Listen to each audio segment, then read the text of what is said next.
Aujourd'hui, beaucoup de projets échouent non pas parce que les équipes sont incompétentes, mais parce qu'on continue à utiliser des logiques de gestion qui ne correspondent plus à la réalité. Le PM Box 7 n'est pas un nouveau guide de plus, c'est un changement profond de manière de penser la gestion de projet. Et c'est exactement ce qu'on va comprendre dans cette vidéo. Dans cette vidéo, on va poser les bases du PMBOK Guide 7e édition. L'objectif ici n'est pas d'entrer dans les détails techniques, mais de comprendre pourquoi le PMI a changé de vision et ce que cela implique concrètement pour la gestion de projet aujourd'hui.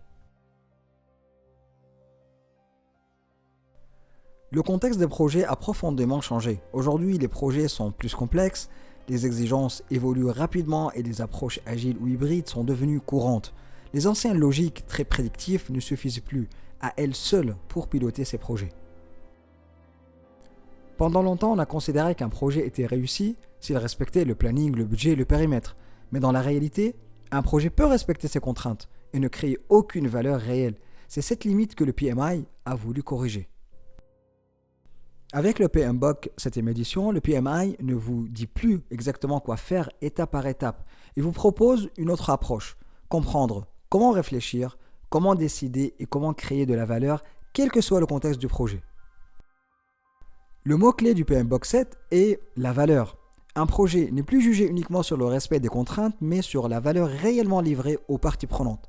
Cette logique est valable aussi bien en agile qu'en gestion de projet prédictive.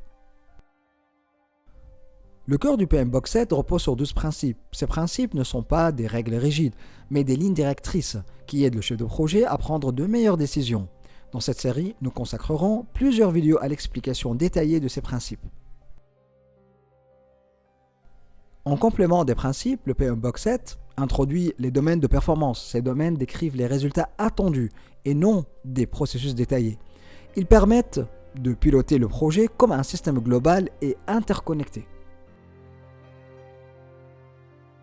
Le PMBOK 7 insiste fortement sur le tailoring. Il n'existe pas une seule bonne manière de gérer tous les projets. Le chef de projet doit adapter les principes et les pratiques en fonction du contexte réel du projet.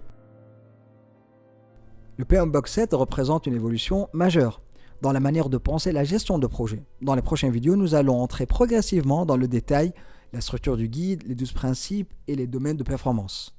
Beaucoup de personnes ouvrent le PMBOK 7 et le referment après quelques pages. Pas parce qu'il est compliqué, mais parce qu'on ne sait pas comment le lire. Dans la vidéo précédente, nous avons expliqué pourquoi le PMBOK 7 existe et quel est son nouveau mindset. Dans cette vidéo, je vais t'expliquer comment est structuré et surtout comment l'utiliser intelligemment. Que tu prépares le PMP ou que tu gères des projets au quotidien, comprendre la structure est fondamental avant d'entrer dans les principes ou les domaines de performance. Dans cette vidéo, on va se concentrer sur la structure du PMBOK 7. L'objectif n'est pas de mémoriser le livre, mais de comprendre comment il est organisé, pour pouvoir ensuite l'exploiter efficacement. Première chose, très importante, le PMBOK 7 n'est pas une méthode. Il ne vous dit pas exactement quoi faire étape par étape, c'est un guide conçu pour s'adapter à différents contextes et approches. Cette édition est organisée autour de 3 grands blocs. D'abord, les principes qui définissent la manière de penser la gestion de projet. Ensuite, les domaines de performance qui décrivent les résultats attendus. Et enfin, des outils et pratiques pour soutenir ces domaines. Dans la vidéo précédente, nous avons vu que le PMBOK 7 repose sur une logique basée sur des principes. Ici, l'objectif n'est pas de les détailler encore, mais de comprendre où ils se situent dans la structure du guide. Les principes servent de repère global. Ils seront expliqués un par un dans les prochaines vidéos de la série. Les domaines de performance décrivent ce que le projet doit produire comme résultat. Ils ne sont pas linéaires et interagissent en permanence entre eux. Cette vision permet de piloter le projet comme un système global. Pour bien utiliser le PMBOK 7, il ne faut pas le lire comme un roman. Il faut d'abord comprendre les principes, puis identifier les domaines de performance concernés et enfin adapter les pratiques au contexte réel du projet. Le PMBOK 7 est un guide flexible, conçu pour accompagner les chefs de projet dans des environnements de plus en plus complexes. Dans la prochaine vidéo, nous commencerons l'explication détaillée des principes, des 12 principes. Si cette vidéo t'a été utile, abonne-toi à la chaîne et dis-moi en commentaire ce que te semble encore flou dans cet livre. Dans les vidéos précédentes, on a vu pourquoi le PMBOK a évolué et comment le guide est structuré. Aujourd'hui, on commence le cœur du PMBOK 7, les principes. Le PMBOK 7 repose sur 12 principes. Dans cette vidéo, nous allons voir les principes 1 à 3 qui posent les bases de toute décision en gestion de projet. Le premier principe du PMBOK 7 s'appelle le stewardship. Cela signifie que le chef de projet agit comme un gestionnaire responsable, digne de la confiance qui lui est accordée. Il ne s'agit pas seulement de livrer un projet, mais de le faire avec intégrité, attention et fiabilité.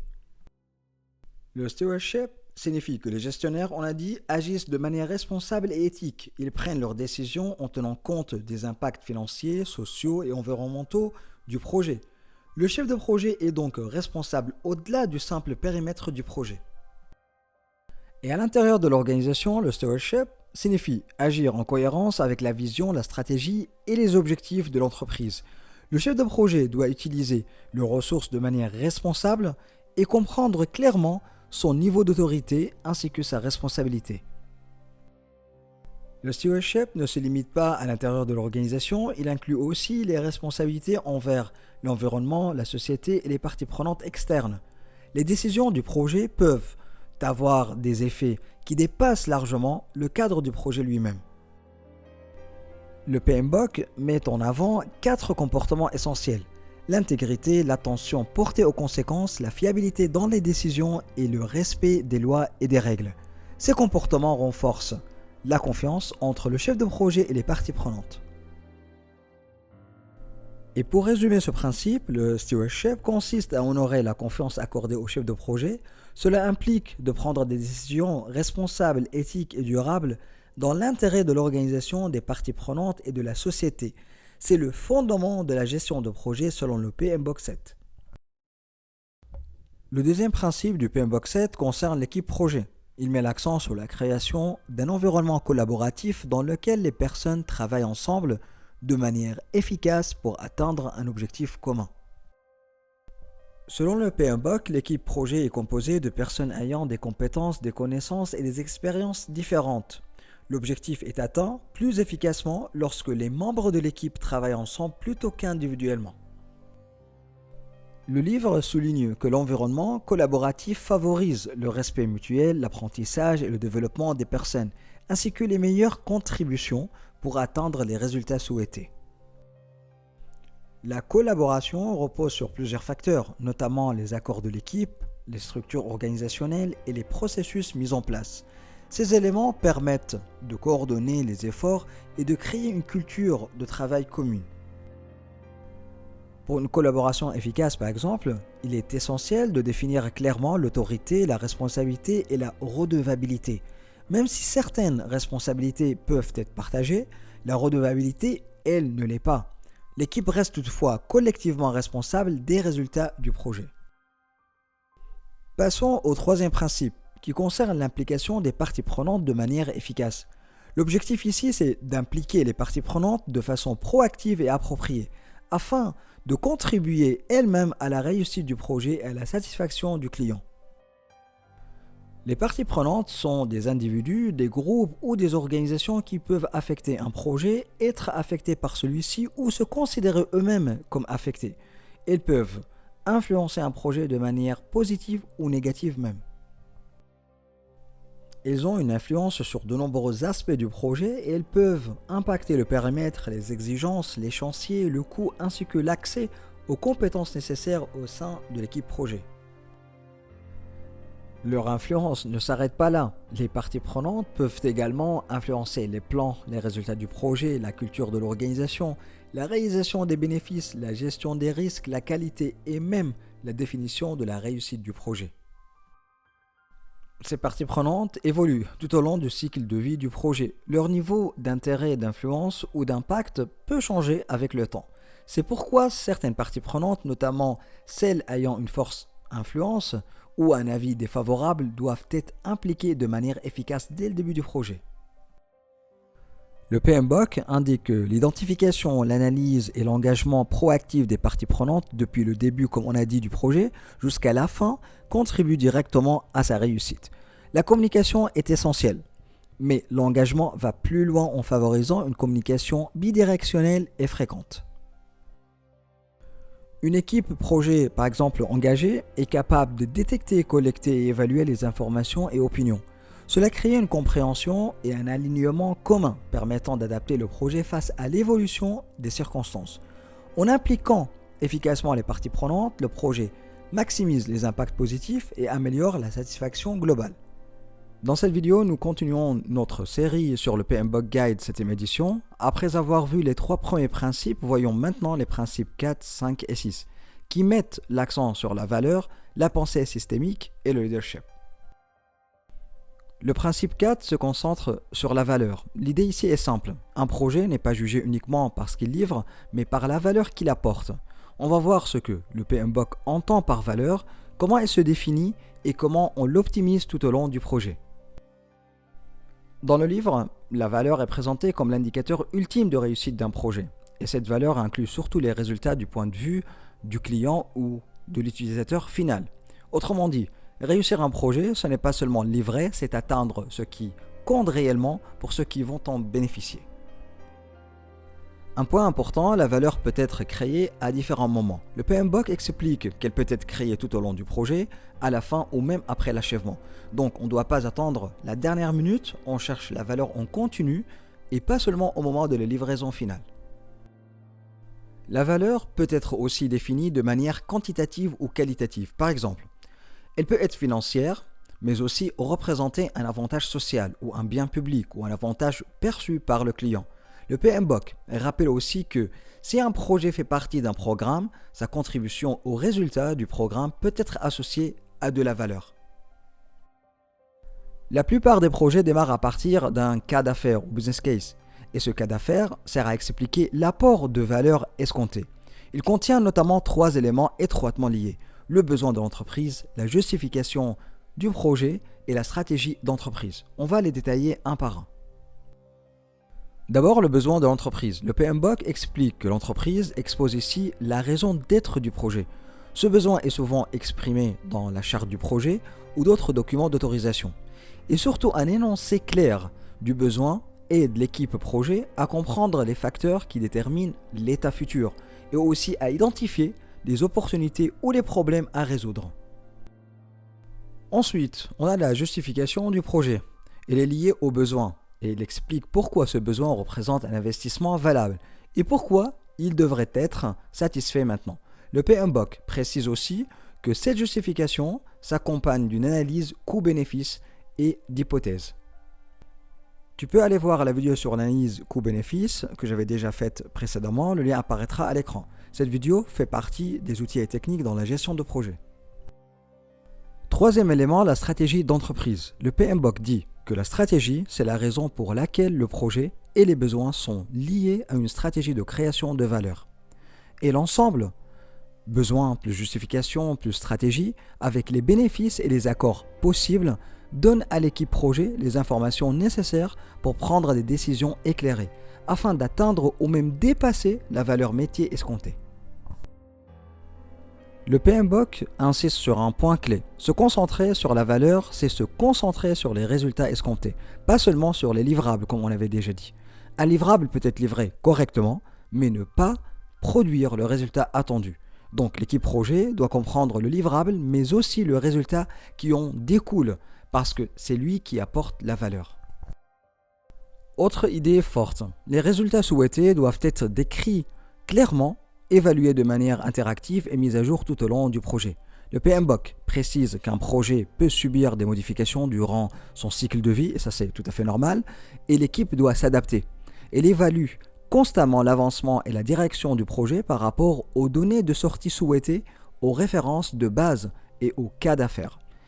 Et point important aussi, si le projet ne répond plus aux besoins, ou s'il devient peu probable qu'il produise la valeur attendue par exemple, l'organisation peut choisir d'y mettre un terme.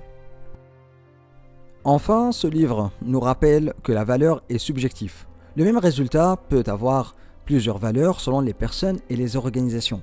Et comme tous les projets ont des parties prenantes, la valeur créée pour chaque groupe doit être prise en compte et comparée dans l'ensemble, tout en accordant la priorité au point de vue du client.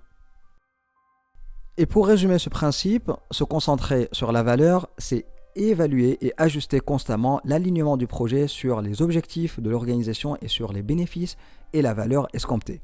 Et dans la vidéo suivante, on continue avec le principe 5 qui parle des interactions systémiques et de la pensée système.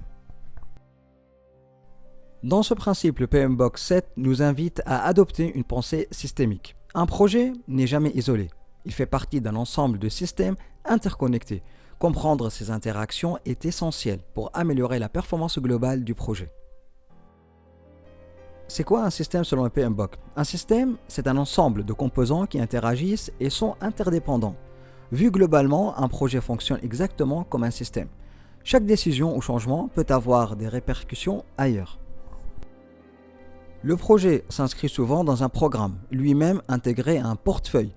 Le livrable d'un projet peut alimenter un système plus large pour produire de la valeur. C'est ce que le PMBOK appelle un système de systèmes. Un projet peut aussi contenir plusieurs sous-systèmes, équipes, composants, livrables. Pour atteindre le résultat attendu, ces sous-systèmes doivent être intégrés efficacement. Cela exige une interaction et un alignement régulier. Les systèmes évoluent constamment. Un petit changement peut avoir de grandes répercussions sur le projet. Le PMBOK insiste sur la vigilance face aux conditions internes et externes tout au long du cycle de vie. La pensée systémique s'applique aussi aux interactions humaines. Des équipes issues d'organisations différentes peuvent avoir des façons de penser distinctes. Le rôle de l'équipe projet est de créer une culture commune pour assurer la cohésion. Pour appliquer la pensée systémique, certaines compétences sont essentielles. Une vision globale, l'esprit critique, la remise en question des hypothèses et l'utilisation de modèles pour anticiper les interactions. En reconnaissant et en gérant des interactions du système, l'équipe projet améliore la gestion des risques, la communication, l'alignement stratégique et la capacité d'adaptation du projet. Le message du PMBOK est clair. Un projet performant, c'est un projet qui comprend son système. Il anticipe ses interactions et s'adapte en permanence pour créer de la valeur. Passons au sixième principe, qui met l'accent sur le leadership. Ici, on ne parle pas d'un rôle ou d'un titre, mais de comportement. Le leadership est essentiel à la réussite du projet, et surtout, il peut être exercé par toute personne impliquée dans le projet, pas uniquement par le chef de projet. Le PMBOK insiste clairement sur une distinction importante. L'autorité n'est pas le leadership. L'autorité est liée à une position officielle, alors que le leadership repose sur l'influence, la motivation et l'adhésion.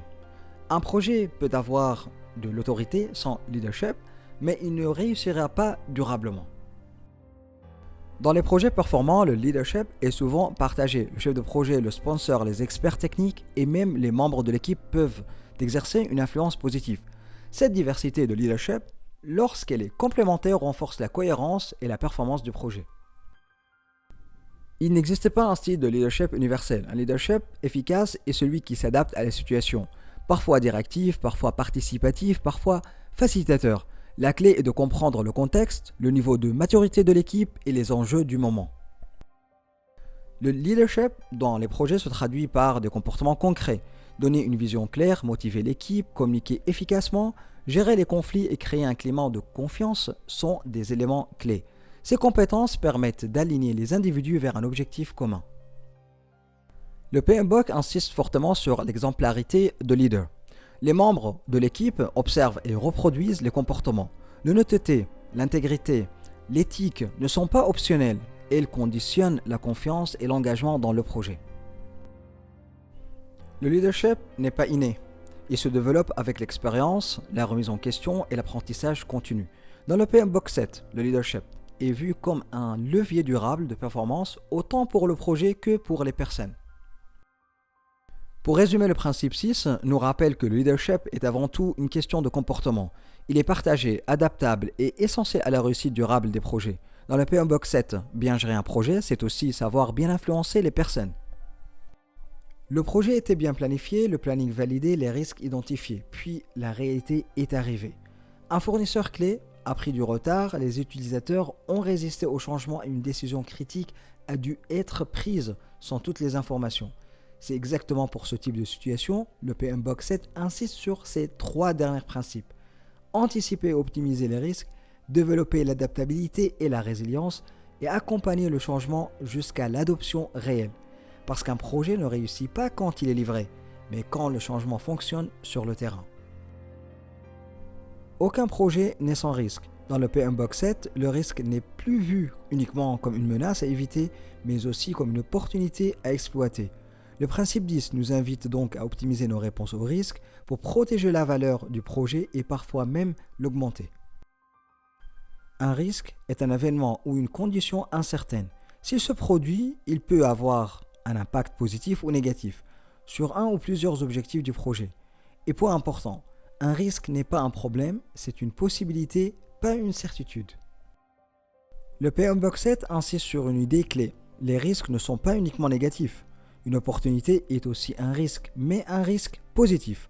Les équipes performantes savent réduire les menaces, mais aussi saisir les opportunités avant les autres. Au-delà des risques individuels, le PM-Box introduit fortement la notion de risque global du projet. Il représente l'exposition globale du projet à l'incertitude.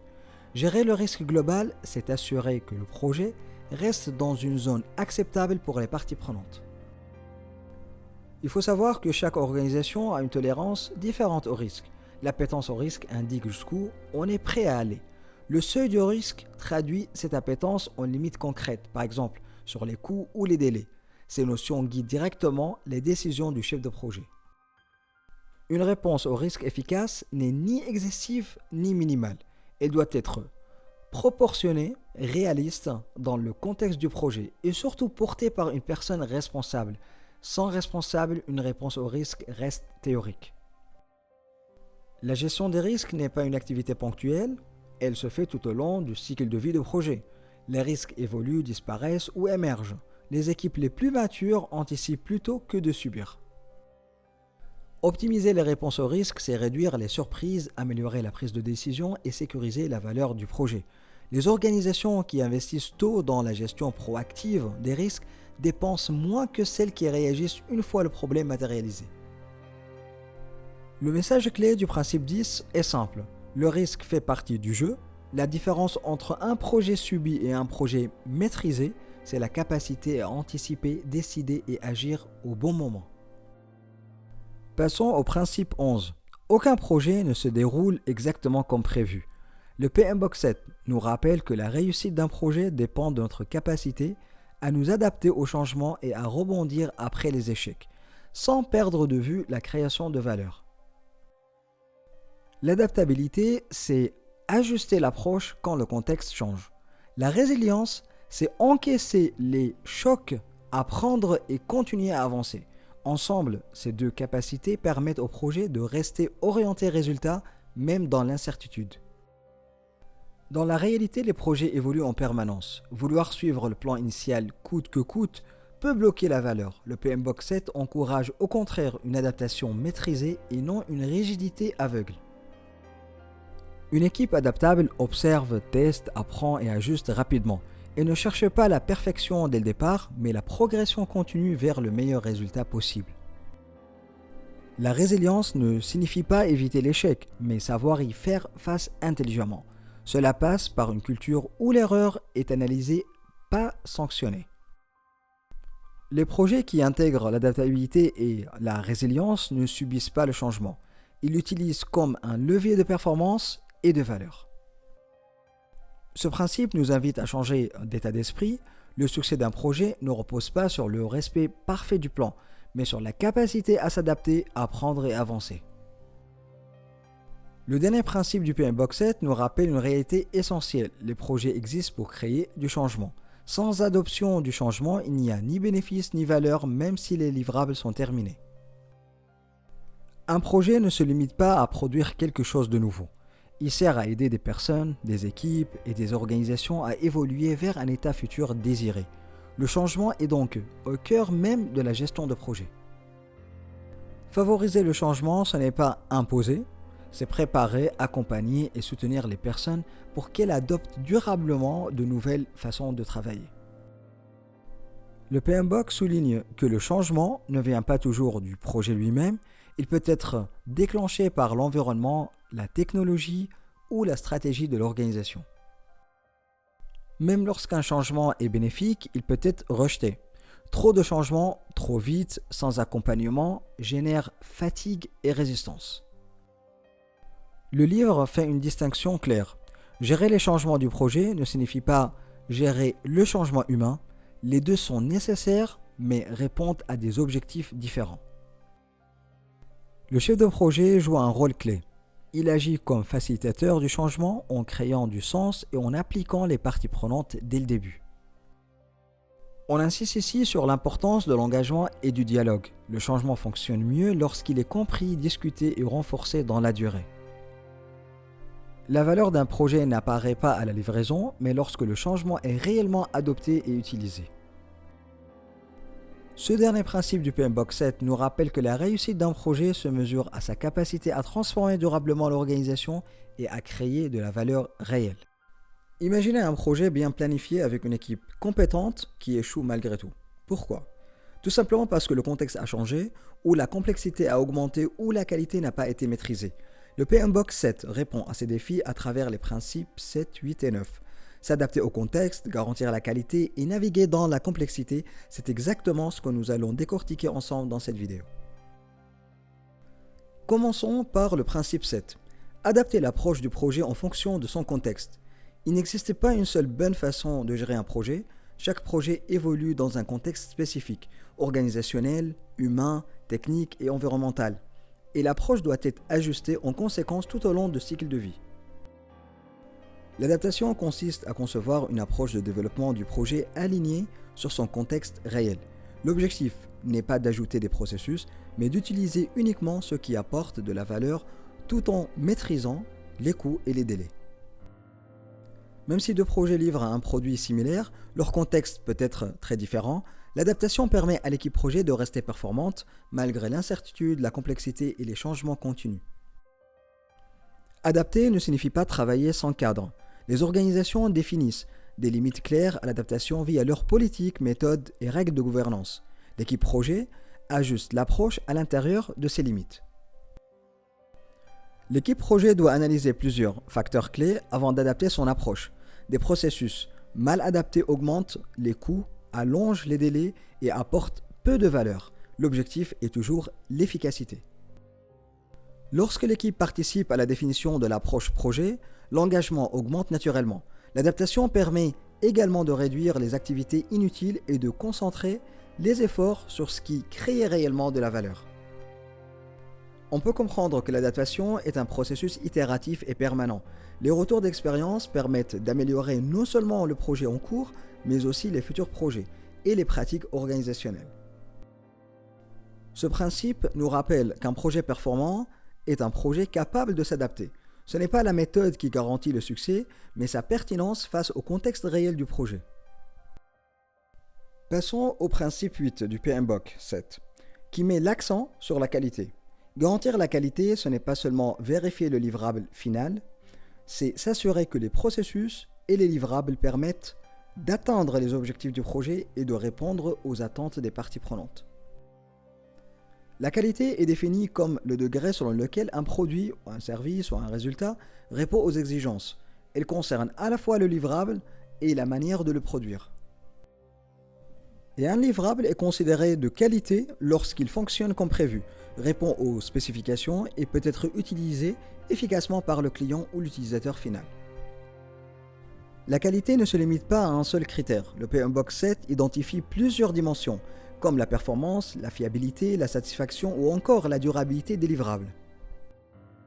La qualité est mesurée à l'aide de métriques et de critères d'acceptance basés sur les exigences. Ces exigences peuvent provenir des parties prenantes, des contrats, des normes ou des politiques de l'organisation.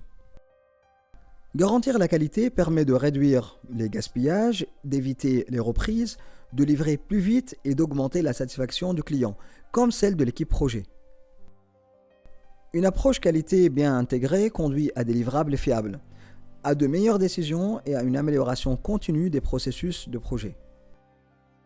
En résumé, garantir la qualité, c'est s'assurer que le projet délivre les bons résultats de la bonne manière et avec un maximum de valeur pour toutes les parties prenantes.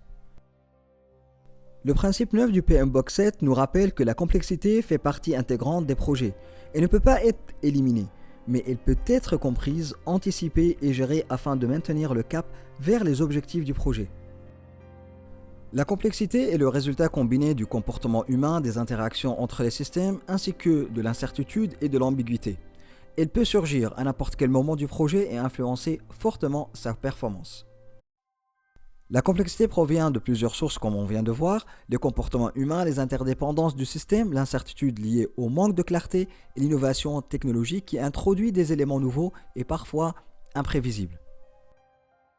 Le comportement humain, par exemple, est une source majeure de complexité.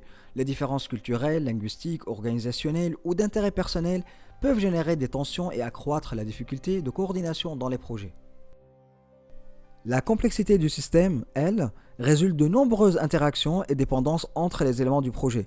Ces relations peuvent générer des effets imprévus, disproportionnés ou difficiles à anticiper.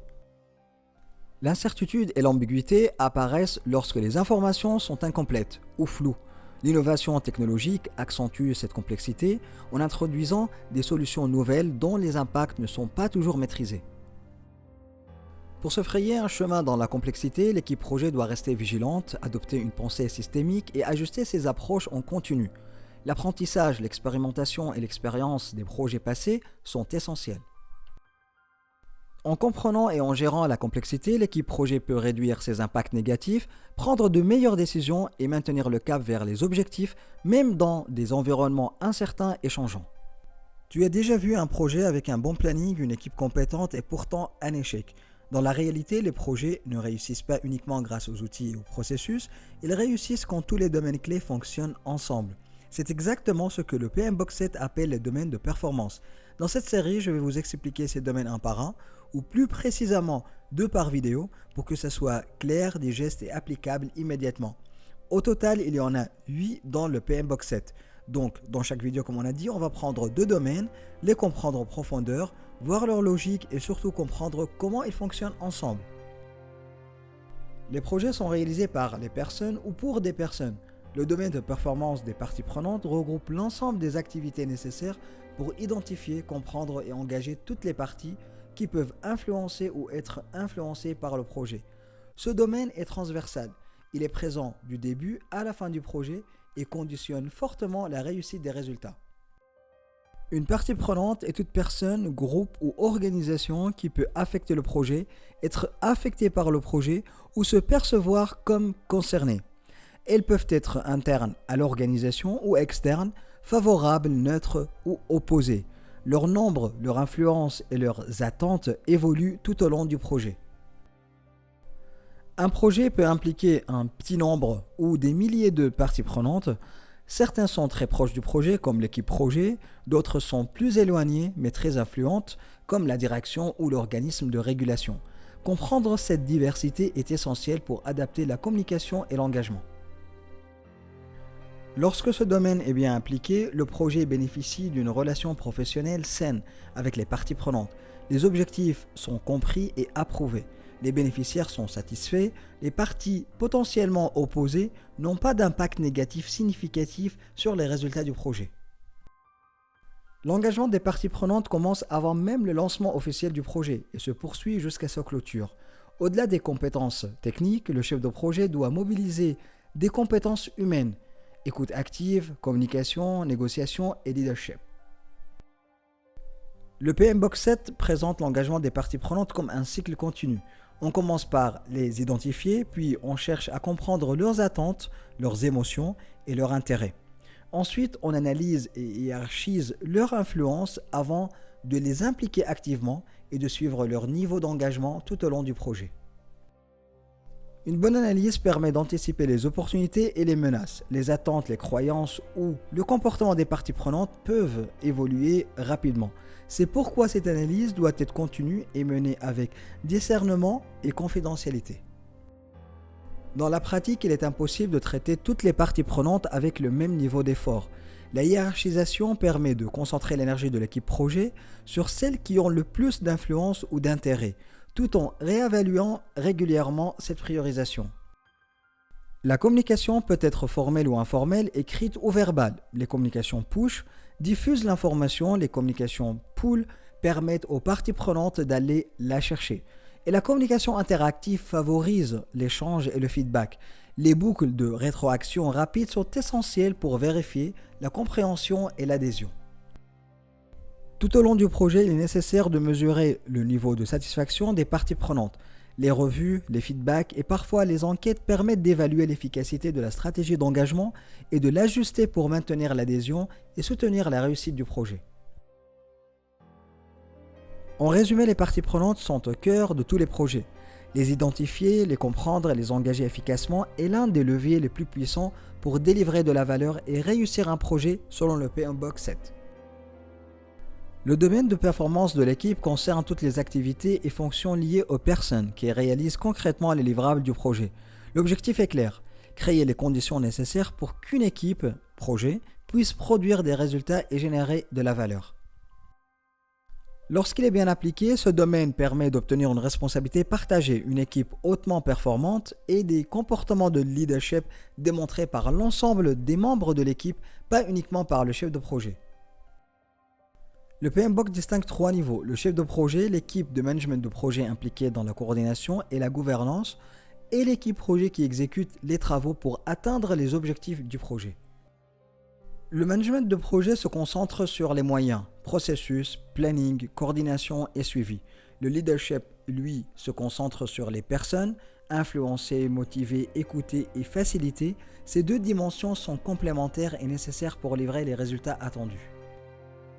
Dans un modèle centralisé, la responsabilité principale repose sur une seule personne, souvent le chef de projet. Une charte de projet ou un document d'autorisation lui donne l'autorité nécessaire pour former l'équipe et piloter le projet. Dans certains contextes, le leadership est partagé. L'équipe peut s'auto-organiser et un membre joue le rôle de facilitateur pour encourager la communication et l'engagement.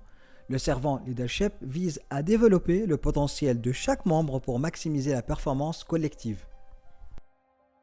Le leader-serviteur aide l'équipe en supprimant les obstacles, en les protégeant des distractions inutiles et en encourageant le développement individuel. En levant ces freins, l'équipe peut livrer plus rapidement et avec plus de qualité. Quelle que soit l'organisation, les équipes projets partagent des besoins communs, une vision claire, des rôles bien définis, des règles de fonctionnement partagées, une démarche d'amélioration continue, à la fois collective et individuelle. Chaque équipe développe sa propre culture, formelle ou informelle. Cette culture reflète la manière dont l'équipe travaille, interagit et prend des décisions. Une culture ouverte et transparente favorise la confiance, le consensus et la collaboration. Le chef de projet joue un rôle clé en incarnant des valeurs comme la transparence, l'intégrité, le respect et le dialogue. Le soutien, le courage managérial et la reconnaissance des efforts contribuent fortement à la motivation et à la performance de l'équipe. Une équipe hautement performante se caractérise par une communication ouverte, une compréhension partagée des objectifs, une responsabilité collective et une grande capacité d'adaptation face aux changements et aux échecs. Les projets sont menés par des personnes et pour des personnes comme on avait déjà dit. L'intelligence émotionnelle est donc indispensable dans les environnements projets. Elle permet de mieux se comprendre soi-même, de comprendre les autres et d'entretenir des relations professionnelles efficaces. C'est le fondement de toutes les formes de leadership. Les différents modèles d'intelligence émotionnelle convergent vers 4 dimensions principales. Elles couvrent à la fois la compréhension de soi, la maîtrise de ses émotions, la compréhension des autres et la capacité à interagir efficacement dans un groupe. La conscience de soi est la capacité à s'auto-évaluer de manière réaliste. Elle permet de comprendre ses émotions, ses motivations, ses forces et ses limites, mais aussi l'influence que l'on exerce sur l'équipe et celle que l'équipe exerce sur nous. L'autogestion ou l'autorégulation consiste à contrôler et réorienter ses réactions émotionnelles. C'est la capacité à éviter les décisions impulsives, à rester calme sous pression et à instaurer un climat de confiance même dans des situations difficiles. La conscience sociale repose sur l'empathie et la capacité à comprendre les émotions des autres. Elle inclut la lecture des signaux non verbaux et du langage corporel, essentiel pour anticiper les tensions et renforcer la collaboration.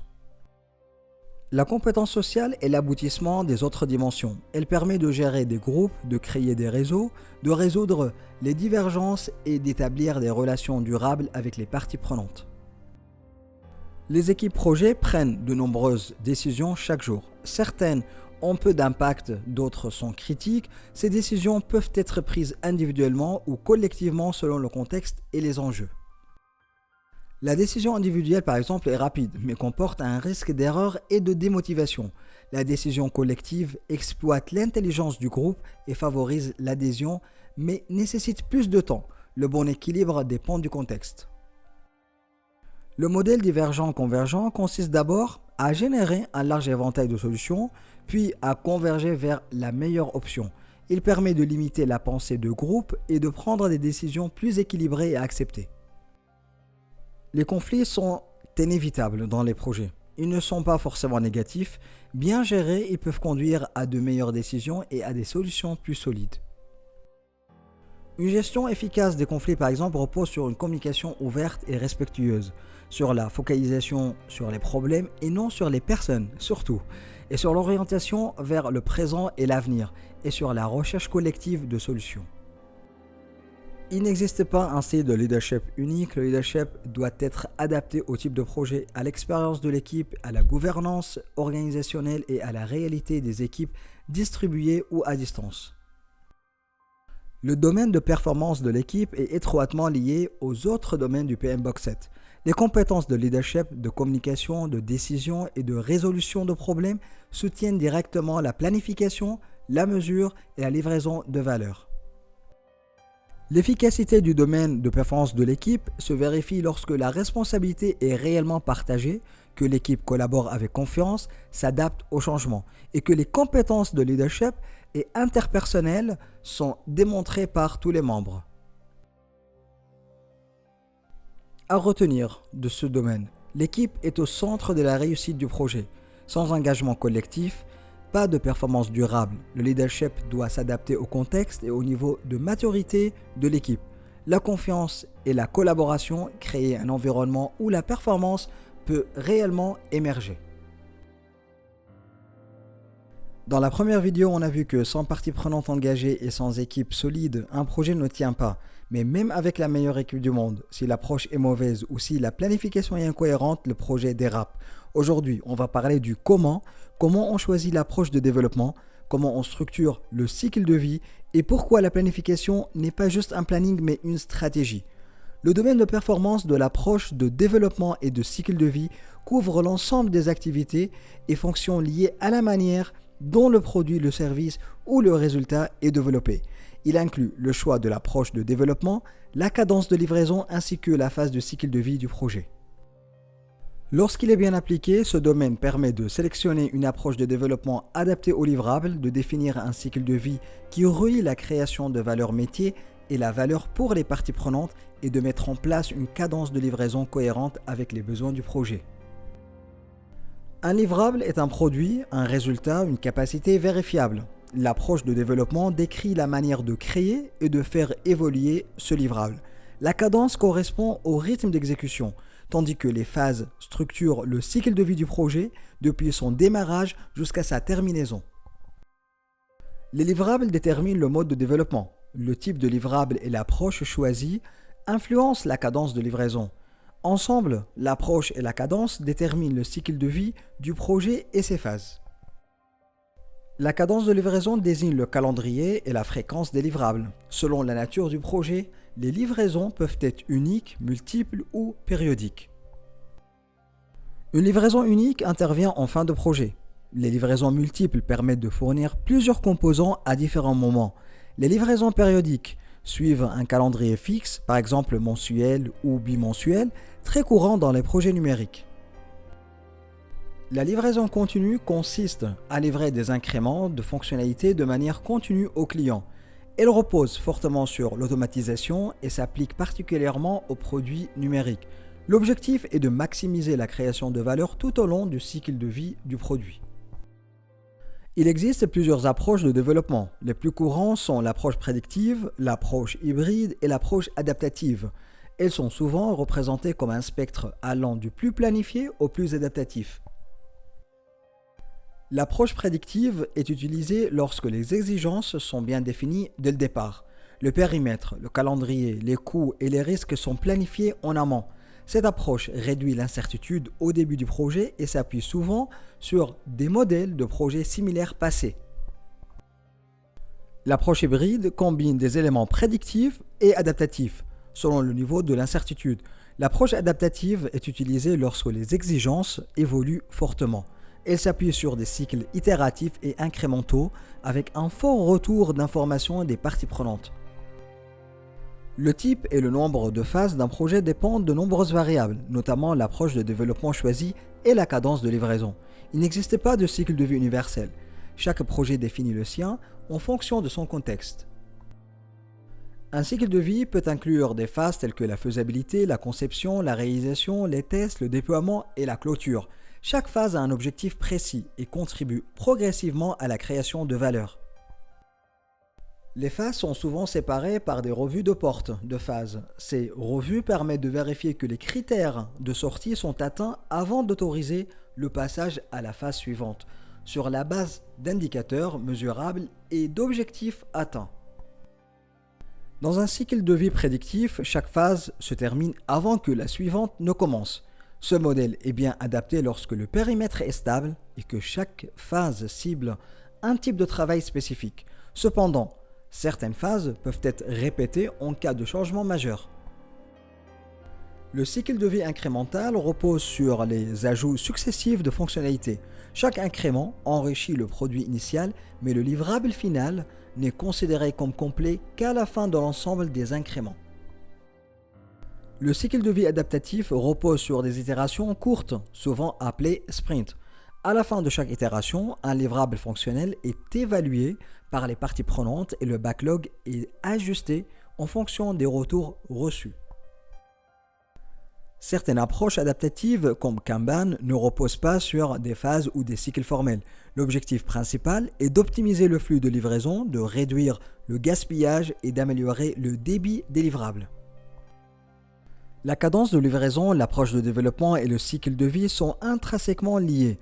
Un même projet peut combiner plusieurs approches selon la nature des livrables tout en conservant une cohérence globale. Dans l'exemple du centre communautaire, différents livrables utilisent différentes approches. La construction du bâtiment suit une approche prédictive, tandis que les services digitaux, le site internet et la formation utilisent des approches itératives, adaptatives ou incrémentales. Le cycle de vie global combine des phases séquentielles au début, puis des phases de développement, de test et de déploiement qui se chevauchent. Cela permet d'adapter la cadence de livraison à chaque type de livrable. De nombreux professionnels confondent approche de développement et cycle de vie. Le plus important est de comprendre comment les livrables sont développés et comment les phases sont structurées, plutôt que de se focaliser sur les termes utilisés. Le domaine de l'approche de développement interagit fortement avec la planification, la livraison, l'équipe et la gestion de l'incertitude. Le cycle de vie choisi influence directement la façon de planifier, de livrer et de piloter le projet. Les résultats attendus sont atteints lorsque l'approche de développement est cohérente avec les livrables, que le cycle de vie relie efficacement la création de valeur du début à la fin du projet et que la cadence facilite réellement la livraison. À retenir de ce domaine, chaque projet doit adapter son approche à son contexte. Le choix du cycle de vie est stratégique et influence directement les résultats. L'agilité est un levier pertinent quand elle apporte de la valeur, pas une règle à appliquer systématiquement. La planification est le quatrième domaine de performance du PMBOK 7. Elle permet d'organiser, d'élaborer et de coordonner le travail du projet tout au long de son cycle de vie, contrairement à ce que l'on pense souvent. La planification ne se limite pas au démarrage du projet, c'est une activité continue, évolutive et surtout adaptative. Elle sert à éclairer les décisions et à soutenir la livraison de valeur. Lorsqu'elle est bien appliquée, la planification produit des résultats très concrets. Le projet avance de manière organisée, coordonnée et délibérée. La livraison des résultats suit une approche holistique et en intégrant le périmètre, les délais, les coûts et les ressources. La planification fournit aussi des informations évolutives adaptées au contexte réel du projet. Le temps consacré à la planification reste approprié à la situation sans excès, ni sous-estimation. Enfin, elle permet de gérer efficacement les attentes des parties prenantes et adapter les plans lorsque les besoins évoluent. Le but principal de la planification est de définir comment les livrables du projet seront développés. Elle peut commencer très tôt, parfois même avant l'autorisation officielle du projet. L'équipe élabore progressivement des éléments clés comme la vision, la charte du projet ou le business case. Cette élaboration progressive permet de définir un parcours cohérent vers des résultats attendus, tout en laissant la place aux ajustements. Chaque projet est unique comme vous le savez. Cela signifie que l'importance, le calendrier et la fréquence de la planification varient d'un projet à l'autre. L'approche de développement choisie, prédictive, hybride ou adaptative, influence directement le niveau de détail de la planification. Les livrables, les exigences organisationnelles, les conditions du marché et les contraintes réglementaires jouent également un rôle clé. Il n'existe donc pas de modèle unique, la planification doit toujours être contextuelle. La planification commence par la compréhension du périmètre. Le périmètre du produit décrit les fonctionnalités attendues, tandis que le périmètre du projet décrit le travail nécessaire pour les livrer. Dans une approche prédictive, par exemple, le périmètre est souvent décomposé à l'aide d'un WBS ou Work Breakdown Structure. Dans une approche adaptative, on travaille plutôt avec des épiques, des fonctionnalités ou des user stories. L'objectif est de réduire l'incertitude le plus tôt possible et de livrer de la valeur rapidement. La planification repose fortement sur les estimations, efforts, durée, coûts et ressources. Ces estimations évoluent au fur et à mesure du projet, en fonction des informations disponibles. Le PMBOK introduit plusieurs notions clés, la fourchette d'estimation, l'exactitude, la précision et le niveau de confiance. Il distingue aussi les estimations déterministes et probabilistes, ainsi que les estimations absolues et relatives, comme celles utilisées en méthode agile. Bien comprendre ces concepts permet de prendre de meilleures décisions. L'échéancier représente le modèle d'exécution des activités du projet. Il intègre les durées, les dépendances et les ressources nécessaires selon le contexte. Il peut être construit de manière prédictive ou adaptative lorsque la date cible n'est pas à atteindre. Des techniques de compression peuvent être utilisées. Par exemple, l'ajout de ressources ou la mise en parallèle de certaines activités en tenant compte des risques associés. Le budget du projet découle directement des estimations de coûts. Ces estimations sont regroupées pour constituer la référence de base des coûts. Cette référence permet de suivre les dépendances dans le temps. Le budget inclut aussi des réserves pour aléas et des réserves pour imprévus. Afin de gérer l'incertitude, un budget bien planifié permet d'équilibrer les fonds disponibles avec le travail prévu. La planification concerne aussi l'équipe projet. Elle commence par l'identification des compétences nécessaires. Les équipes peuvent être colocalisées ou réparties géographiquement. Dans tous les cas, la communication est essentielle. C'est le facteur le plus important pour assurer l'engagement des parties prenantes et la bonne coordination du travail. Les ressources physiques ne sont pas de personnes. Il peut s'agir de matériel, d'équipement, de logiciels ou de licences. Leur planification nécessite d'anticiper les délais de livraison, la logistique et l'intégration. Les équipes doivent aussi décider ce qui sera développé en interne ou ce qui sera acheté à l'extérieur à travers une analyse Make or Buy. J'ai fait une vidéo détaillée sur cet outil Make or Buy, le lien va apparaître, tu peux aller le voir aussi. Du coup, une mauvaise anticipation peut rapidement impacter les délais et les coûts. Les changements sont inévitables dans tous les projets. La planification doit donc intégrer des mécanismes permettant d'adapter les plans. Les métriques servent à mesurer la performance réelle par rapport aux attentes. Elles permettent de vérifier si le projet reste aligné avec le périmètre, le budget et les besoins des parties prenantes. L'alignement est un facteur clé de la réussite du projet. La performance de la planification se vérifie par les résultats. Le projet avance conformément au plan, les livrables sont produits de manière cohérente, la communication est suffisante pour gérer les attentes et les processus d'adaptation sont réellement appliqués. Lorsque ces conditions sont réunies, la planification soutient pleinement la réussite du projet. À retenir de ce domaine, la planification est évolutive. Elle s'adapte au fur et à mesure que le projet avance. Elle sert à guider les décisions et à structurer le travail, pas à tout figer. Planifier, c'est réduire l'incertitude et aligner les parties prenantes. Un projet ne se juge pas sur ses intentions, il se juge sur ce qui est réellement produit. Les domaines 5 et 6 parlent d'une chose simple, faire le travail et livrer de la valeur. Dans ce cinquième domaine de performance, on s'intéresse au travail du projet. Autrement dit, à la manière dont le travail est réellement exécuté au quotidien par l'équipe projet. Ce domaine couvre les processus du projet, la gestion des ressources physiques, la communication, les approvisionnements et la promotion de l'apprentissage. Une bonne exécution de ce domaine permet d'atteindre une performance globale élevée du projet. Lorsque le travail du projet est bien maîtrisé, plusieurs résultats deviennent visibles. Le projet affiche une bonne performance, les processus sont adaptés au projet et à son environnement. La communication avec les parties prenantes est appropriée et efficace. Les ressources physiques et les approvisionnements sont bien gérés. Enfin, les compétences de l'équipe s'améliorent grâce à un apprentissage continu et à l'amélioration des processus. Pour comprendre ce domaine, quelques définitions sont importantes.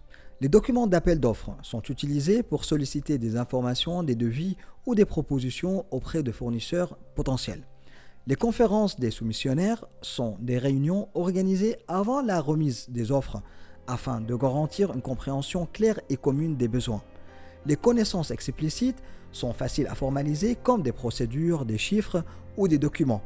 Les connaissances tacites, elles reposent sur l'expérience, les intuitions et le savoir-faire et sont plus difficiles à formaliser. Le travail du projet permet d'assurer la motivation de l'équipe et le bon déroulement des activités. Il inclut notamment la gestion du flux de travail, le maintien de la cohésion de l'équipe, la mise en place de processus efficaces, la communication avec la partie prenante, la gestion des ressources physiques et la collaboration avec les fournisseurs. Il comprend aussi le suivi des changements et la promotion de l'apprentissage tout au long du projet. Les processus du projet sont établis et régulièrement revus par le chef de projet et son équipe. L'objectif est simple, identifier les goulets d'étranglement, vérifier le respect des délais et détecter les obstacles qui ralentissent l'avancement. Les processus doivent être adaptés aux besoins du projet et les grands projets nécessitent généralement plus de processus que les petits. L'adaptation prend aussi en compte l'environnement du projet. Pour optimiser les processus, plusieurs approches peuvent être utilisées, comme les techniques Lean, permettant d'identifier les activités à valeur ajoutée et celles sans valeur ajoutée, afin d'éliminer les gaspillages. On a aussi les rétrospectives, offrent à l'équipe un espace pour analyser sa façon de travailler et proposer des améliorations. Une question clé guide souvent les décisions. Où les prochains fonds seront-ils mieux dépensés pour maximiser la création de valeur? Tout projet est soumis à des contraintes, délais, budget, qualité, périmètre et exigences réglementaires. Ces contraintes évoluent tout au long du projet.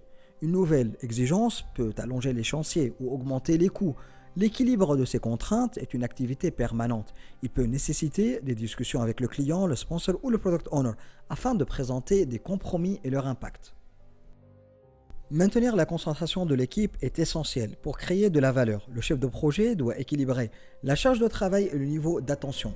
L'objectif n'est pas seulement de produire, mais de protéger les capacités de production de l'équipe comme la santé et la motivation. Une équipe concentrée sait quand accepter des retards, des écarts ou des dépassements de coûts, sans perdre de vue la création de valeur. Le travail du projet repose largement sur la communication et l'engagement. La communication peut être formelle ou informelle, verbale ou écrite. Les informations sont recueillies lors de réunions, de conversations ou à partir de documents existants et sont ensuite distribuées selon le plan de communication du projet. Lorsque les demandes ponctuelles d'informations deviennent trop nombreuses, cela indique souvent un problème de planification de la communication. Les ressources physiques incluent les matériaux, les équipements, les fournitures et la logistique. Leur gestion demande du temps et des efforts importants. Un système logistique intégré permet de gérer les grandes quantités de ressources. Les objectifs sont clairs: réduire les manutentions, limiter les temps d'attente, minimiser les gaspillages et garantir un environnement de travail sûr. Tout ce travail est intégré à l'échéancier du projet. Les projets impliquent souvent des contrats et des approvisionnements. Le chef de projet collabore avec des spécialistes de contrats et des achats. Les politiques de l'organisation définissent qui peut signer les contrats, dans quelles limites et selon quel processus. Avant l'achat, l'équipe ou les équipes préparent les appels d'offres, les cahiers des charges et les documents contractuels. Le processus d'appel d'offres comprend la diffusion des documents, les conférences des soumissionnaires et la sélection du fournisseur. Le choix se fait sur plusieurs critères comme l'expérience, le prix et le respect des délais. Une fois le fournisseur sélectionné, les plans du projet sont mis à jour. Le fournisseur devient alors une partie prenante du projet et son travail est suivi tout au long de l'exécution. Dans les projets adaptatifs, par exemple, le travail évolue. De nouvelles tâches peuvent être ajoutées sur le backlog, mais si le travail ajouté dépasse le travail réalisé, le projet ne se termine jamais. Le chef de projet ici travaille avec le Product Owner pour gérer les priorités, le budget et la capacité de l'équipe. Dans les projets prédictifs, seuls les changements approuvés sont intégrés au périmètre. L'apprentissage est continu. L'équipe se réunit régulièrement pour identifier les améliorations possibles et remettre en question les processus existants. Les connaissances explicites sont documentées et partagées. Les connaissances tacites se transmettent par l'échange, l'observation et la collaboration. Le transfert de connaissances permet à l'organisation de conserver la valeur au-delà du projet. Le travail du projet interagit avec tous les autres domaines de performance. Il soutient la planification, la livraison et la mesure de performance. Il aide aussi à naviguer dans l'incertitude, la complexité et l'ambiguïté. L'équilibre entre ces domaines est essentiel à la réussite globale du projet. La performance du travail du projet se vérifie par des indicateurs concrets. Les rapports montrent une bonne performance globale, les audits confirment que les processus sont adaptés, la communication est fluide, les ressources bien utilisées, les approvisionnements maîtrisés, les changements sont gérés efficacement et l'équipe progresse grâce à l'apprentissage continu. À retenir de ce domaine, le travail du projet représente l'exécution réelle de la stratégie du projet. C'est là que les plans deviennent des actions et que la valeur est créée. Une bonne gestion du travail du projet permet d'atteindre les résultats attendus tout en maintenant l'engagement, la performance et l'apprentissage de l'équipe. Le sixième domaine. Dans ce domaine, on parle de la livraison réelle du projet. Autrement dit, comment le projet transforme des exigences et un périmètre en livrable concret conforme à la qualité attendue. La performance de livraison concerne tout ce qui permet de produire ce qui a été promis, ni plus ni moins, et de le livrer dans des conditions acceptables pour les parties prenantes. Lorsque ce domaine est bien maîtrisé, plusieurs résultats sont visibles. Les projets contribuent directement aux objectifs stratégiques de l'organisation. Les résultats attendus sont effectivement produits, les bénéfices arrivent dans les délais prévus, l'équipe comprend parfaitement les exigences. Et surtout, les parties prenantes acceptent les livrables et en sont satisfaites. C'est à ce moment-là qu'un projet est perçu comme un succès. Avant d'aller plus loin, clarifions quelques notions importantes. Une exigence, c'est une condition, une capacité nécessaire pour satisfaire un besoin. Le WBS ou le Work Breakdown Structure ou un organigramme des travaux permet de décomposer le périmètre du projet. La définition d'accompli ou Definition of Done indique quand un livrable est réellement terminé. La qualité mesure le niveau de conformité aux exigences et le coût de la qualité représente l'ensemble des coûts liés à la prévention, à l'évaluation et aux défauts. Ces notions reviennent constamment dans la livraison.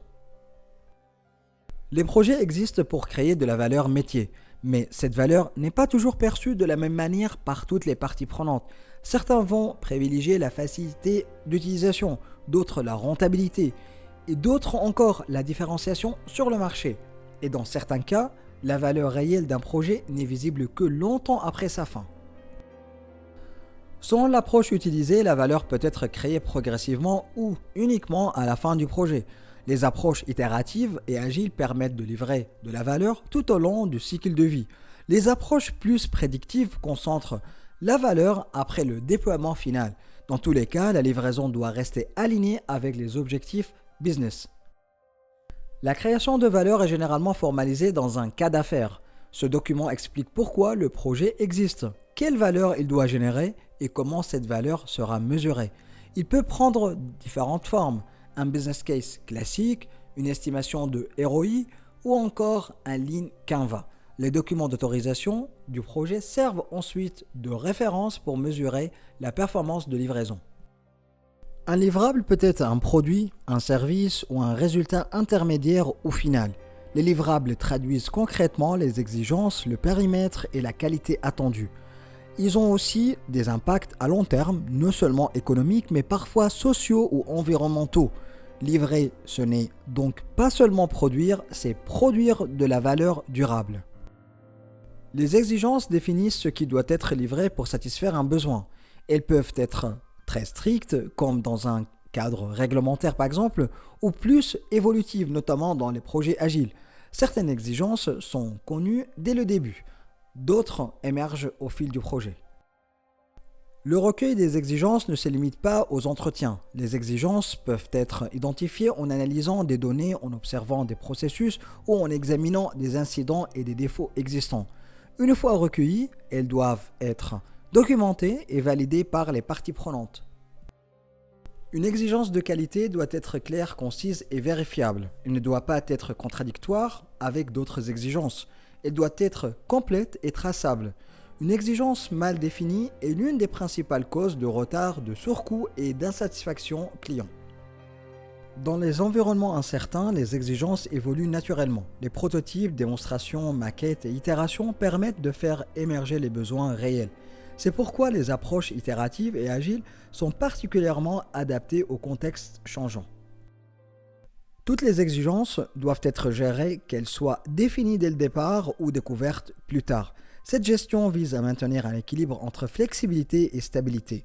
Elle repose souvent sur des rôles dédiés comme le Product Owner ou l'analyste métier et sur des outils comme le backlog ou les matrices de traçabilité. Le périmètre correspond à l'ensemble des produits, services et résultats à livrer. Il est étroitement lié aux exigences et peut être stable ou évoluer dans le temps. Une nouvelle définition du périmètre entraîne souvent une dérive du projet. La décomposition du périmètre permet d'identifier clairement les livrables et le travail nécessaire. Le WBS structure le projet de manière hiérarchique. En allant du plus global au plus détaillé, chaque niveau apporte plus de précision sur ce qui doit être livré. Dans les approches agiles, le périmètre est souvent structuré en thèmes, épopées et récits utilisateurs. Les détails sont précis au bon moment afin d'éviter une planification inutile lorsque le périmètre évolue. Le récit d'utilisateur ou le user story permet de décrire une exigence du point de vue de l'utilisateur final. La finalisation d'un livrable repose sur des critères d'acceptance clairs. Elle peut inclure des mesures de performance technique ou des éléments du dictionnaire du WBS ou la définition d'accompli dans les approches agiles. Un livrable n'est terminé que lorsqu'il est accepté. Dans les environnements instables, l'objectif d'accompli peut évoluer. Plus un projet dure, plus il est susceptible de voir ses objectifs changer. On parle alors de décalage de l'accompli. L'enjeu est de suivre la progression réelle par rapport à l'objectif actuel et non à l'objectif initial uniquement. L'exemple de la montre connectée illustre parfaitement ce phénomène. À chaque nouvelle fonctionnalité identifiée, la date de lancement est repoussée. À un moment donné, il faut arbitrer entre livrer maintenant ou continuer à améliorer. C'est un choix stratégique, pas uniquement technique. La qualité ne concerne pas seulement ce qui est livré, mais aussi le niveau de performance attendu. Les exigences de qualité sont intégrées dans les critères d'achèvement, la définition d'accompli et la documentation des exigences. Un bon équilibre doit être trouvé entre qualité attendue et coût associé. Le coût de la qualité comprend 4 catégories: la prévention, l'évaluation, les défaillances internes et les défaillances externes. Le fait d'investir en prévention et en évaluation permet de réduire considérablement les coûts de non-qualité. Les coûts de prévention incluent la planification qualité, l'assurance qualité et la formation. Les coûts d'évaluation concernent la vérification, les audits et l'évaluation des fournisseurs. Ces coûts sont des investissements, pas des pertes. Les défaillances internes apparaissent avant la livraison au client. Elles prennent la forme de gaspillage, de rebut, de retouches ou d'analyse de défauts. Elles consomment du temps et de ressources sans créer de valeur. Les défaillances externes apparaissent après la livraison. Elles incluent les retours produits, les garanties, les réclamations clients et les atteintes à la réputation. Ce sont généralement les plus coûteuses pour une organisation. Un principe fondamental en management de projet c'est le coût du changement. Plus un défaut ou une non-conformité est détecté tard dans le cycle de vie du projet, plus il devient coûteux à corriger. Cela s'explique par le fait que les activités de conception et de développement ont déjà été réalisées sur la base d'un élément défectueux. Avec l'avancement du projet, de plus en plus des parties prenantes sont impliquées, ce qui rend toute modification plus complexe, plus long et plus cher. La courbe du coût du changement illustre parfaitement ce phénomène. Lorsqu'un problème est détecté dès la phase des exigences, son coût de correction est très faible. En revanche, lorsqu'il est détecté en phase de test ou pire encore, en production, le coût peut être multiplié par 50 voire 150 fois. C'est pourquoi investir dans la qualité en amont est toujours plus rentable que corriger des défauts tardivement, par exemple après la livraison à des milliers de clients. Pour limiter l'impact du coût du changement, les équipes intègrent la qualité dès les premières étapes du projet. Cela passe par la collaboration étroite entre analystes qualité, concepteurs et ingénieurs. Il est toujours plus rapide et moins coûteux de résoudre un problème de conception entre deux experts que de rappeler un produit déjà utilisé par des milliers de clients. La recherche active de la qualité est donc un levier majeur de performance de livraison. Tous les projets ne produisent pas systématiquement des résultats parfaits. Certains projets échouent, d'autres produisent des résultats perfectibles. C'est particulièrement vrai pour les projets expérimentaux où les organisations cherchent à innover ou à développer une technologie inédite. Dans ces contextes, l'échec partiel fait partie de l'apprentissage et un bon management de projet permet d'en limiter les impacts négatifs.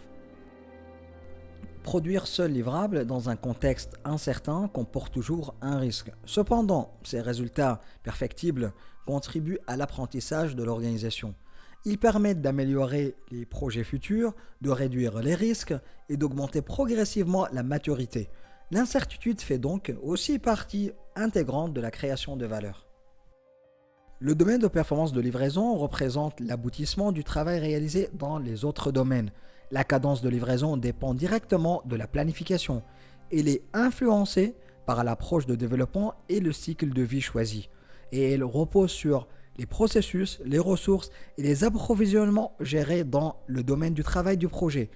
Tous les domaines sont donc étroitement interconnectés. La manière dont les livraisons sont conçues influence directement la façon dont l'équipe traverse l'incertitude du projet. Un travail bien structuré permet de s'adapter plus facilement aux changements et de maintenir la performance de livraison, même dans les environnements complexes. La performance de livraison doit être vérifiée à l'aide d'un indicateur concret. On vérifie que le projet contribue bien aux objectifs stratégiques et qu'il produise les résultats escomptés et que les bénéfices sont obtenus dans les délais prévus. Ces éléments sont généralement validés à partir du business plan ou du cas d'affaires et des documents d'autorisation du projet.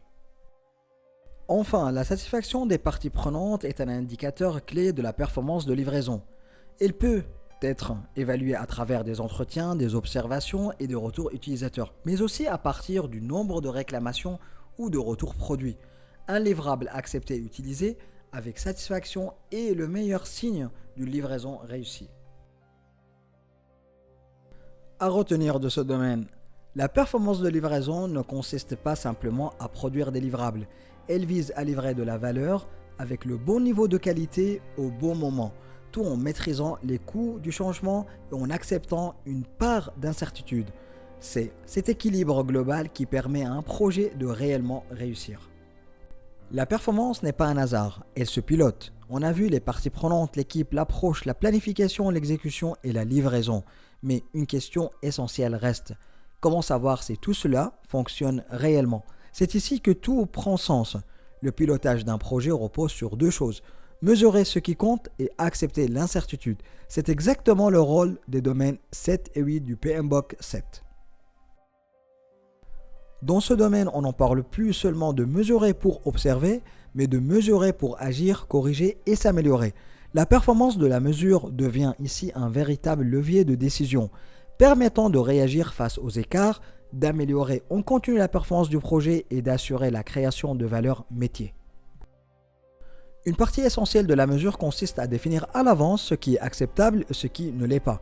Pour cela, des seuils sont établis sur différentes métriques du projet, comme les coûts, les délais, la vélocité ou d'autres indicateurs spécifiques. Le niveau d'écart toléré dépend directement de l'appétence au risque des parties prenantes. L'objectif n'est pas d'attendre qu'un problème devienne critique, mais d'identifier les écarts suffisamment tôt pour pouvoir agir. Les seuils définissent des limites supérieures et inférieures acceptables. Tant que les mesures restent dans ces limites, le projet est considéré comme sous contrôle. En revanche, lorsqu'un seuil est franchi, cela déclenche une alerte et appelle une prise de décision. Les graphiques comparant les valeurs prévues aux valeurs réelles permettent de visualiser rapidement ces écarts et d'anticiper les dérives avant qu'elles ne deviennent incontrôlables. Lorsqu'un seuil est dépassé, un plan d'exception peut être déclenché. Un plan d'exception correspond à un ensemble d'actions convenues à l'avance pour traiter une situation anormale. Il n'est pas nécessairement formel. Cela peut aller d'une simple réunion des parties prenantes à un plan structuré de redressement. L'essentiel est d'identifier le point à traiter, de définir la marche à suivre, puis de vérifier que les actions mises en œuvre sont efficaces. Le but ultime de la mesure est de la représentation des données et d'apprendre et de s'améliorer. Pour cela, il est essentiel de mesurer uniquement des informations réellement utiles, des informations qui apportent de la connaissance à l'équipe projet, facilitent la prise de décision, améliorent la performance du projet ou du produit et permettent d'éviter des problèmes futurs. Mesurer trop ou mesurer mal peut être contre-productif. Lorsqu'elles sont bien utilisées, les mesures renforcent la capacité de l'équipe projet à créer de la valeur métier. Elles permettent d'atteindre les objectifs du projet, d'améliorer la performance globale et d'anticiper les dérives avant qu'elles ne se matérialisent. La mesure devient alors un outil stratégique et non un simple exercice de reporting. Le domaine de la mesure n'existe pas de manière isolée. Il interagit en permanence avec la planification, le travail du projet et la livraison. Les mesures permettent de comparer les livrables au plan, d'actualiser les prévisions et d'alimenter les décisions dans les autres domaines de performance. Elles constituent un socle factuel commun à toutes les parties prenantes. Les projets évoluent dans des environnements incertains. Des événements imprévus, positifs ou négatifs, peuvent impacter la performance du projet et donc ses mesures. Face à cette incertitude, il est nécessaire d'actualiser les métriques affectées et d'utiliser les données disponibles pour identifier les risques et les opportunités. La mesure devient alors un outil d'adaptation face aux changements. La performance de la mesure doit-elle même être vérifiée? On s'assure ainsi que l'état du projet est correctement compris, les données sont fiables et exploitables, les décisions prises sont opportunes et que les actions engagées permettent de maintenir la performance. Cette vérification s'appuie sur des audits et des rapports et des analyses comparatives. La mesure donc permet d'évaluer l'état réel du projet, d'identifier des écarts, de prendre des décisions éclairées et d'améliorer en continu la performance, autrement dit, on ne mesure pas pour observer.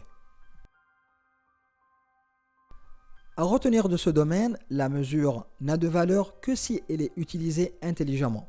Elle permet d'agir avant que les écarts ne deviennent critiques, d'améliorer en continu la performance du projet et de maximiser la création de valeur métier. Bien maîtriser la performance de la mesure devient un véritable avantage stratégique. Le domaine de performance de l'incertitude concerne toutes les activités liées aux risques et aux situations imprévisibles dans un projet. Les projets évoluent rarement dans des environnements stables. Ils sont influencés par des facteurs techniques, économiques, sociaux, politiques et humains. Une bonne gestion de l'incertitude permet d'obtenir une meilleure compréhension de l'environnement du projet, d'anticiper les menaces et les opportunités et surtout de limiter les impacts négatifs liés à des événements imprévus. L'objectif n'est donc pas d'éliminer l'incertitude mais de la comprendre, de l'analyser et d'y répondre de manière proactive. Pour bien gérer l'incertitude, il est essentiel de comprendre quelques notions fondamentales. L'incertitude correspond à un manque de compréhension ou de visibilité sur les événements, les solutions possibles ou la voie à suivre. L'ambiguïté apparaît lorsque plusieurs interprétations ou résultats sont possibles, sans qu'il soit clair lequel est correct. La complexité décrit une situation où de nombreux éléments interagissent de manière difficile à prévoir. La volatilité, quant à elle, se traduit par des changements rapides et imprévisibles. Enfin, le risque est un événement ou une condition possible ayant un impact positif ou négatif sur les objectifs du projet. Ces concepts sont étroitement liés et constituent la base du domaine de performance de l'incertitude. L'incertitude provient souvent de l'environnement global du projet. Elle peut être liée à des facteurs économiques comme la fluctuation des prix, l'inflation ou la disponibilité de ressources. Elle peut également être d'ordre technique, notamment lorsqu'on utilise des technologies nouvelles ou complexes. D'autres sources incluent les contraintes juridiques et réglementaires, les conditions physiques de travail, l'influence des médias ou de la société ou encore des facteurs politiques internes et externes. Comprendre ces environnements élargis permet à l'équipe projet d'anticiper les risques et d'adapter ses décisions en conséquence. L'incertitude est inhérente à tous les projets. Il est impossible de prévoir avec certitude les résultats d'une activité, surtout dans des environnements complexes ou innovants. Les effets positifs potentiels sont appelés des opportunités, tandis que les effets négatifs sont des menaces. Ensemble, ces opportunités et ces menaces constituent les risques du projet. Pour faire face à cette incertitude, plusieurs approches existent. Collecter davantage d'informations, se préparer à plusieurs scénarios possibles, explorer différentes solutions dès le début du projet et renforcer la résilience de l'équipe et de l'organisation. L'ambiguïté se manifeste lorsqu'une situation peut être interprétée de différentes façons ou lorsqu'il existe plusieurs solutions possibles. On distingue l'ambiguïté de concepts liés à des termes ou des interprétations floues et à l'ambiguïté de situation lorsque plusieurs résultats sont envisageables. Pour réduire l'ambiguïté, l'équipe projet peut recourir à l'élaboration progressive des plans, à l'expérimentation et à l'utilisation des prototypes. Ces approches permettent de clarifier progressivement les relations entre les variables et d'orienter les décisions sur des bases plus solides. La complexité est liée à l'interaction de nombreux facteurs humains, techniques et organisationnels. Dans un environnement complexe, de petites actions peuvent produire des résultats inattendus, rendant les prévisions difficiles. Pour gérer la complexité, plusieurs stratégies peuvent être utilisées. Par exemple, s'appuyer sur les systèmes en dissociant les éléments et en utilisant des simulations. Recentrer l'analyse grâce à des approches diversifiées et équilibrées. Ou encore, s'appuyer sur des processus itératifs favorisant l'apprentissage continu. La volatilité correspond à des changements rapides et imprévisibles souvent liés aux ressources, aux compétences ou aux conditions du marché. Elle a généralement un impact direct sur les coûts et les échéanciers. Pour y faire face, l'équipe projet peut analyser différentes options possibles et utiliser des réserves de coûts ou de délais. Ces réserves permettent d'absorber les variations sans compromettre les objectifs globaux du projet. Le risque fait partie intégrante de l'incertitude. Il peut être négatif, auquel cas on parle de menace, ou positif et devient alors une opportunité. Le risque global du projet représente l'effet combiné de toutes les sources d'incertitude sur l'ensemble du projet. Si ce risque devient trop élevé, l'organisation peut aller jusqu'à remettre en question la poursuite du projet. La gestion du risque global repose sur les mêmes principes que la gestion des risques individuels, mais à une échelle plus large. Pour gérer les menaces, plusieurs stratégies sont possibles. L'équipe projet peut chercher à éviter la menace, à l'escalader lorsqu'elle dépasse son autorité, à la transférer à un tiers, à l'atténuer en réduisant sa probabilité ou son impact ou encore à l'accepter. L'objectif principal est de réduire l'ampleur du risque négatif et d'assurer la continuité du projet malgré les incertitudes. Les opportunités représentent des risques positifs pouvant améliorer la performance du projet. Elles peuvent être exploitées activement, escaladées, partagées avec un partenaire, améliorées ou simplement acceptées. Les réponses aux opportunités doivent être régulièrement revues afin de s'assurer qu'elles restent alignées avec l'appétence au risque de l'organisation et qu'elles n'introduisent pas de nouveaux risques non maîtrisés. Les réserves pour aléas et pour imprévus jouent un rôle clé dans la gestion de l'incertitude. Elles permettent de faire face aux risques identifiés et aux événements inconnus. Des revues fréquentes des risques, des réunions d'avancement, des démonstrations et des rétrospectives aident à identifier rapidement les nouvelles menaces et opportunités. Ces échanges réguliers favorisent une réponse rapide et adaptée aux changements. Interaction avec les autres domaines de performance. Le domaine de performance de l'incertitude interagit avec la planification, le travail du projet, la livraison et la mesure. Les activités de réduction des risques peuvent être intégrées au plan, suivies à travers des indicateurs et ajustées en fonction de l'évolution du projet. Le choix de l'approche de développement, prédictive ou adaptative, influence fortement la manière dont l'incertitude est gérée, notamment à travers l'utilisation des réserves ou l'adaptation continue des plans. Enfin, la performance du domaine de l'incertitude se vérifie par plusieurs résultats concrets. Une bonne compréhension de l'environnement du projet, une gestion proactive des risques, une anticipation efficace des menaces et des opportunités, une utilisation maîtrisée des réserves, de coûts et d'échéanciers. Lorsque ces éléments sont en place, le projet est mieux préparé à faire face à l'imprévu tout en maximisant la création de valeur.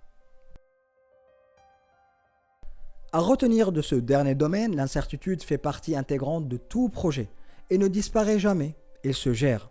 L'objectif n'est pas d'éliminer tous les risques, mais d'identifier les menaces, de saisir les opportunités et d'agir de façon proactive. La clé, c'est la résilience, s'adapter en continu pour maintenir la performance malgré les imprévus. Imaginez deux chefs de projet, même formation, même méthode, même outil, pourtant l'un livre un succès, l'autre un échec. Pourquoi ? La réponse tient en un mot, l'adaptation. Dans le PMBOK 7, l'adaptation correspond à l'ajustement de l'approche de la gouvernance et des processus afin qu'ils soient plus appropriés à l'environnement du projet. Elle implique l'analyse et la modification intentionnelle de différents éléments du projet, comme les personnes, les processus ou les outils utilisés. L'objectif est de s'assurer que la manière de gérer le projet correspond réellement au contexte dans lequel il se déroule. Il explique que chaque projet possède un environnement spécifique. Les contraintes, les objectifs, les parties prenantes ou encore l'organisation peuvent être différents d'un projet à l'autre.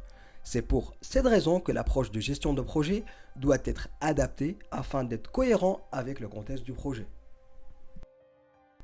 L'adaptation peut concerner plusieurs éléments du projet, par exemple l'approche de développement utilisée, le cycle de vie du projet, les processus appliqués ou encore les livrables attendus. Ces éléments doivent être ajustés afin d'être cohérents avec les objectifs et les contraintes du projet. Selon le PMBOK, plusieurs éléments du projet peuvent être adaptés. Cela peut concerner les processus utilisés pour gérer le projet, les personnes impliquées, les outils utilisés ou encore les techniques appliquées. L'objectif est de choisir les éléments les plus appropriés pour le projet. Dans certains projets, par exemple, il peut être nécessaire d'ajouter des processus supplémentaires. Dans d'autres situations, certains processus peuvent être simplifiés ou combinés afin d'éviter une gestion trop lourde. Le PMBOK souligne que les processus doivent être adaptés pour rester efficaces. L'adaptation concerne également les personnes impliquées dans le projet, non seulement les processus. Donc, il peut être nécessaire d'ajuster les compétences présentes dans l'équipe, le niveau d'autonomie accordé ou encore l'intégration de partenaires externes. Ces éléments doivent être alignés avec les besoins du projet aussi. Le livre décrit un processus d'adaptation composé de 4 étapes principales. La première consiste à sélectionner une approche initiale. Ensuite, cette approche est adaptée à l'organisation puis au projet lui-même. Enfin, cette adaptation doit évoluer grâce à un processus d'amélioration continue.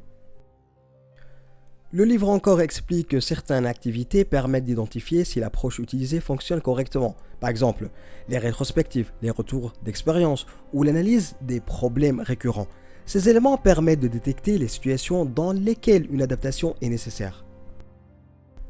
Aussi, le livre donne des exemples de situations qui peuvent indiquer qu'une adaptation est nécessaire. Par exemple, lorsque les livrables sont de mauvaise qualité, lorsque les délais d'approbation sont trop longs ou encore lorsque les parties prenantes ne participent pas activement. Dans ce cas-là, l'équipe projet peut adapter les processus ou les pratiques utilisées. En résumé, l'adaptation consiste à ajuster la manière dont le projet est géré afin qu'elle corresponde au contexte réel. Elle permet d'améliorer la performance du projet en utilisant les bonnes pratiques de manière appropriée. Le PMBOK 7 insiste sur le fait qu'une méthode ne doit pas être appliquée de manière rigide, mais adaptée intelligemment. Imaginez un chef de projet face à un problème complexe. Doit-il analyser les données, faire un brainstorming avec l'équipe ou utiliser un modèle de décision? C'est exactement ce que le PMBOK 7 explique dans la section 4. Ces outils sont regroupés en 3 catégories: les modèles, les techniques et les artefacts. Les modèles sont des cadres conceptuels utilisés pour analyser une situation. Ils aident les chefs de projet à comprendre le comportement des équipes, les dynamiques de communication ou encore la complexité d'un projet. Par exemple, le leadership situationnel explique comment adapter son style de management au niveau de maturité de l'équipe. Contrairement aux modèles qui servent à réfléchir, les techniques servent à agir. Elles permettent par exemple d'analyser des données, d'estimer des coûts ou de faciliter la collaboration au sein de l'équipe. Le PMBOK 7 présente de nombreuses techniques. Certaines servent à analyser les données comme l'analyse des risques, d'autres servent à estimer le travail comme l'estimation à 3 points. Il existe aussi des techniques de collaboration comme le brainstorming ou les rétrospectives. Les artefacts sont les documents produits pendant le projet. Ils permettent de formaliser les décisions, suivre les risques et communiquer les informations importantes aux parties prenantes. Le livre regroupe les artefacts en plusieurs catégories. Par exemple, les documents stratégiques définissent la vision du projet, tandis que les registres servent à suivre les risques ou les changements. Il insiste aussi sur un point essentiel. Les modèles, les techniques, les artefacts ne sont pas obligatoires. L'équipe projet doit sélectionner ce qui apporte réellement de la valeur selon le contexte du projet. En résumé, les modèles aident à comprendre, les techniques à agir et les artefacts à documenter le projet. Voilà, nous arrivons à la fin de l'explication du PMBOK 7. Dans cette série, l'objectif était de comprendre les principes et la logique du guide en restant fidèle au contenu du livre. Pour tout ce qui concerne les outils et les techniques et les pratiques concrètes de gestion de projet, j'ai déjà publié plusieurs vidéos sur ma chaîne et je continuerai très prochainement avec d'autres contenus dédiés aux outils utilisés par les chefs de projet. Et surtout, restez attentifs. Dans la prochaine vidéo, nous allons parler d'un sujet très récent, la différence entre le PMBOK 7 et le PMBOK 8 qui est sorti en janvier dernier. À très bientôt pour la suite. Merci d'avoir suivi cette présentation. Rappelle-toi toujours, plus tu aides les autres à réussir, plus tu réussis toi-même. D'ici là, et si vous avez des questions ou remarques, n'hésitez pas à me contacter par mail ou laissez directement vos commentaires en dessous de la vidéo. On se retrouve dans la prochaine.